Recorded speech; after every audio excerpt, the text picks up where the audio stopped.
Trusted voices for today's fan. Fourcastsports.com. It's more than sports. It's culture. It's conversation. And it's always real. This is Throw Up Tackle, hosted by the Mario Washington, the Doc, and LJ, where sports and pop culture collide. Trusted voices for today's fan. Only on Fourcast Sports at Fourcastsports.com. But I'm dreaming of a Lakers Christmas, just like the team I used to know. May your days be weary and bright, now that all the Lakers are. This is Thought Tackle presented by Fourcast Media. Yes, it's Thought Tackle. I said blind, guys. I said blind. It's Throw a Tackle presented by the Fourcast Media Podcast Network, Fourcastsports.com. I am the Mario Washington. That voice you just heard with the Doc and LJ chiming in a little bit as well. What's up, man? Hey, man. Just know Lakers aren't primetime games anymore, unfortunately. They don't get the primetime tickets no more. They don't get the primetime tickets because there's a new team that used to have the player that everybody cares about, apparently, in the NBA. The new team got 34 nationally televised games, and that new team is the Philadelphia 76ers. They dropped the schedule, and obviously it's the Philadelphia LeBrons. LeBron been his own team since he left the Heat. Correct. So, but it feels like Adam Silver, I saw a picture today. I forgot to send that picture to y'all, but I saw a picture of the new Philadelphia 76ers surrounding Adam Silver and happy with him, happy as hell, at the schedule, because I don't think that they have to worry about playing against a Western Conference team until they get 18, 19 games into the season. I think they have the least amount of back-to-backs of any team in the NBA. So I guess Silver wants the 76ers to win the Eastern Conference, LJ. I mean, that's how it's shaping up. They got 41% of nationally televised games, but Adam Silver did it on purpose because LeBron, like Doc used to say, Reginald Barrett Jr. was a king of New York. LeBron James and LeBron James Jr. are the kings of the NBA. So whatever I don't know why you threw Bronny into that. Bronny's just happy to be on payroll and hoping he can see his father at Christmas on the court and not on TV.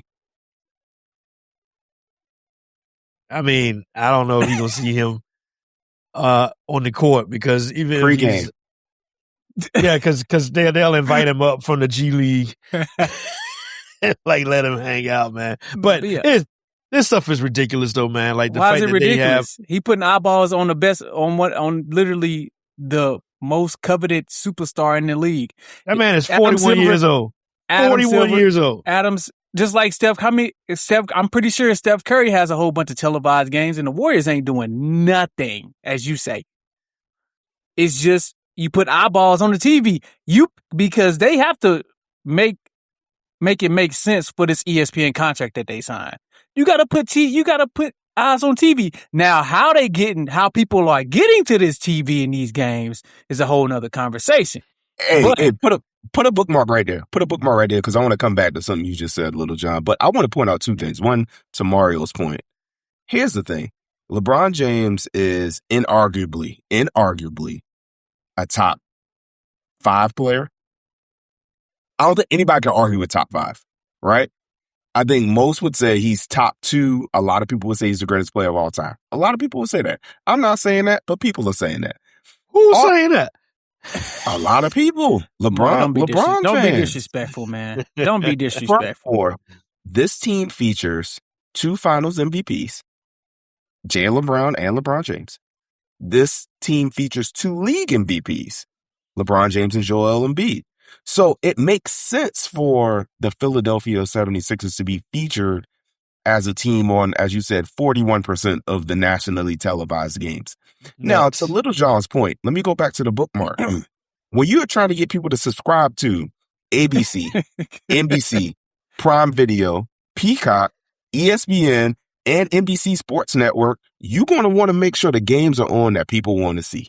So that is a part of that as well. Like, the casual fan wants to see the players that they're familiar with. Who might they be familiar with? Former MVPs. So you're going to see a lot of LeBron, whether we like it or not, whether he's playing or not. Shouldn't the New York Knicks see him on the sideline? Shouldn't the New York Knicks have the most nationally televised They're not exciting. games? They're the defending world champ. They're the defending world champions. They're not exciting. This is the problem with this league. This league is telling us that it doesn't matter who wins the title. It matters who's the star. That's stupid. I mean, it's been That's like not that, unique.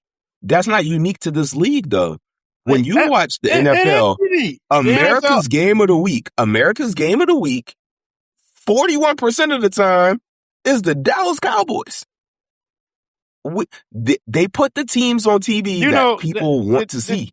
Y'all know that the Dallas Cowboys ain't won a Super Bowl since TiVo been out and DVR. Like, the last Cowboys championship is on a VCR tape. It's on a VCR tape. You being disrespectful to TiVo and things like that. They have not won a Super Bowl since everybody had TVs with color and buttons. Like, that's the last time. They ain't won a Super Bowl. Yellow. They ain't won a Super Bowl since the last time the Olympics was in the United States. They ain't won a Super Bowl since Space Jam came out in theaters. The first Space Jam. The first one. They ain't won a Super Bowl since I was in high school. You know, my kids made me watch that new LeBron Space Jam. Why did you watch that?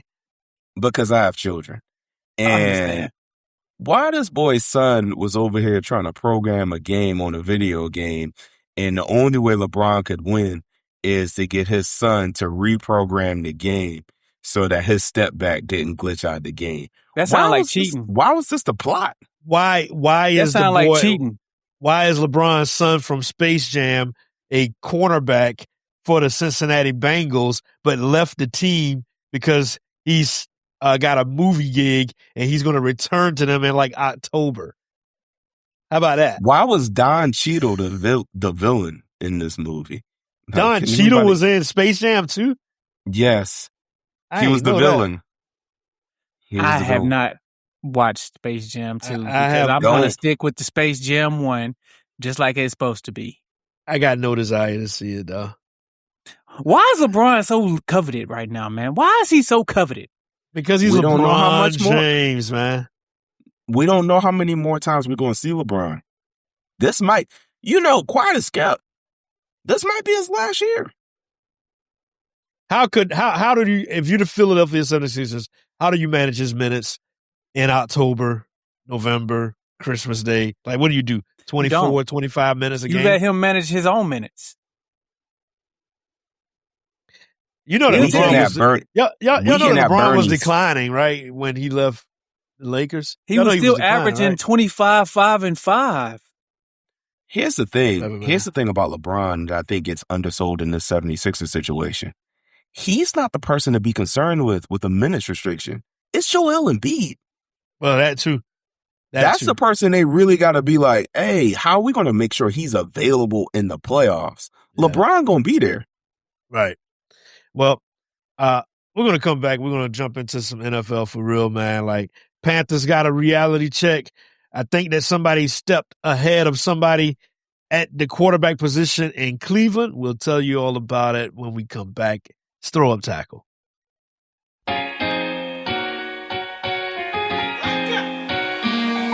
Back on Throw Up Tackle, Fourcast Media Podcast Network, fourcastsports.com, the Mario Washington, the Doc, and LJ.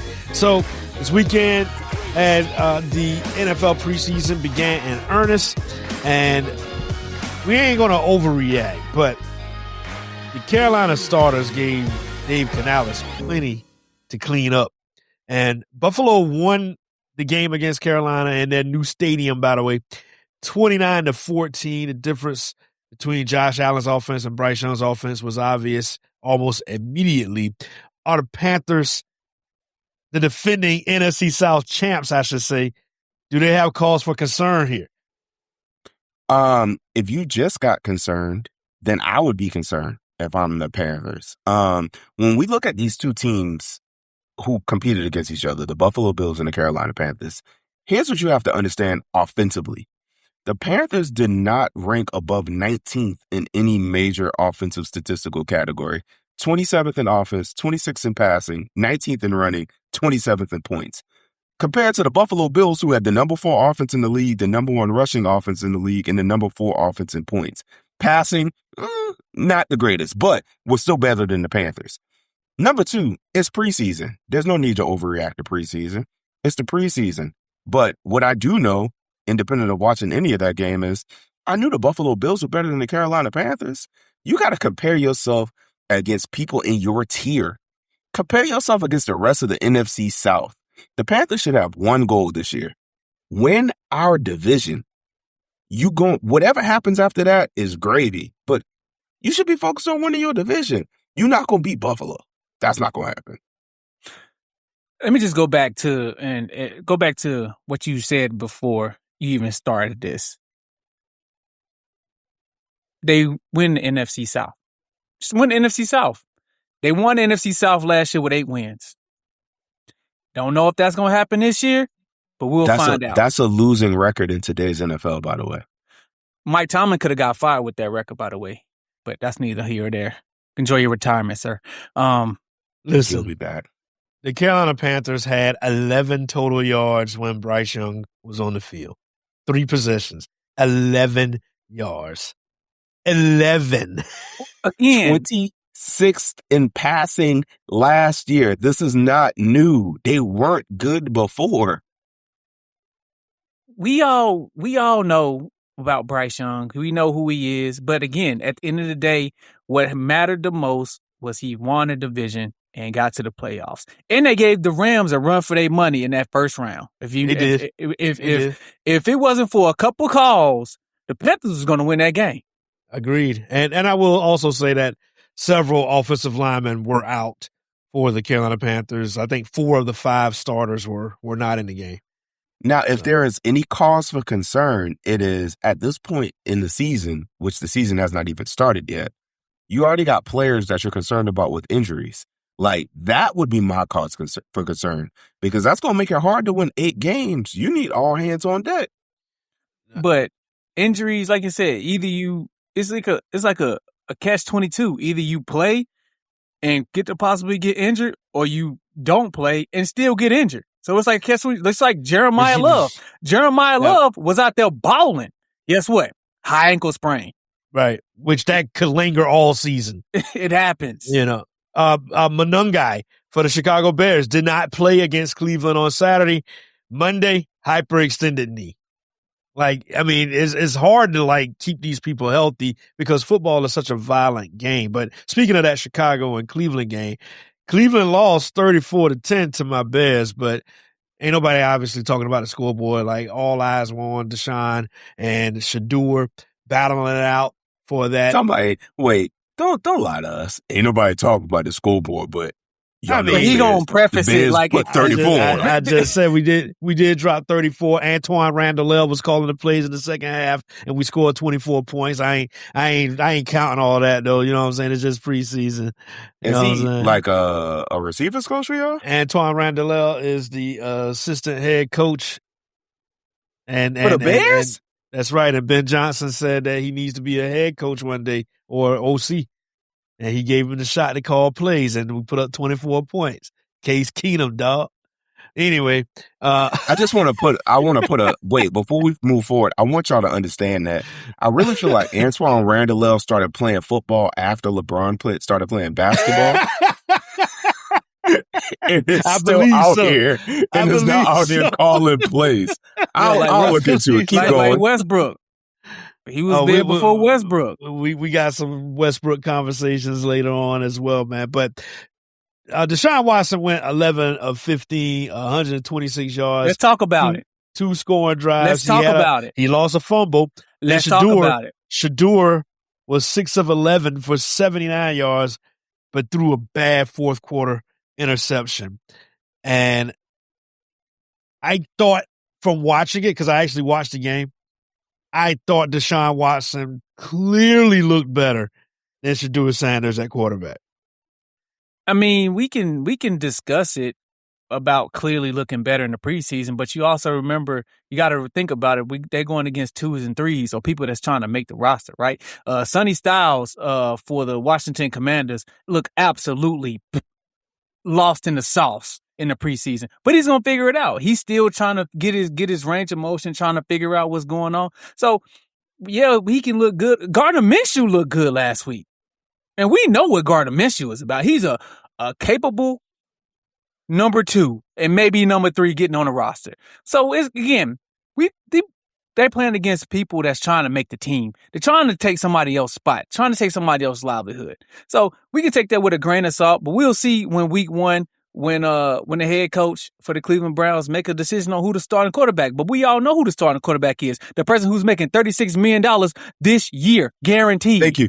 Okay, yeah, I'm about to say, let's not waste time, Little John. I have in my notes, Deshaun Watson is clearly the starter. Like, I watched that game and I realized, he's good enough to trot out there. Like, he's not bad enough where we have to even consider Dylan Gabriel or Shedeur Sanders starting. Deshaun Watson's going to be started week 1. That's number 1. As an aside, Antoine Randall's first season was 2002, and LeBron James' first season was 2003. So I just want to point that out. But Antoine Randall is 47 years old. He's a little bit older than LeBron.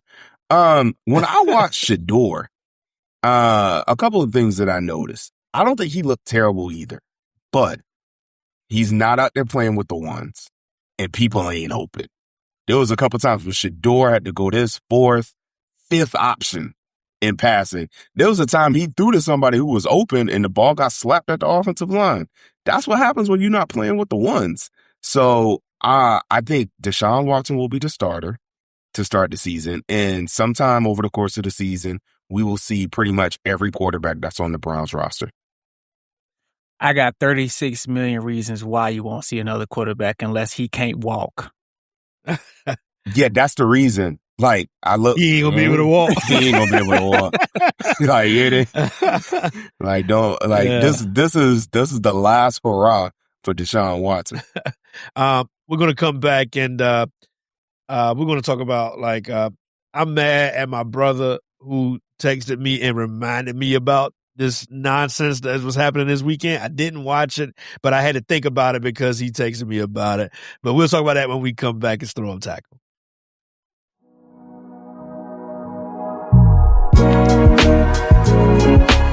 Back on Throw Up Tackle, Fourcastsports.com. So it used to be a time when, when you got into the boxing ring, it meant like you had to train for years and, they had to like give you the opportunity to fight, all this type of stuff, right?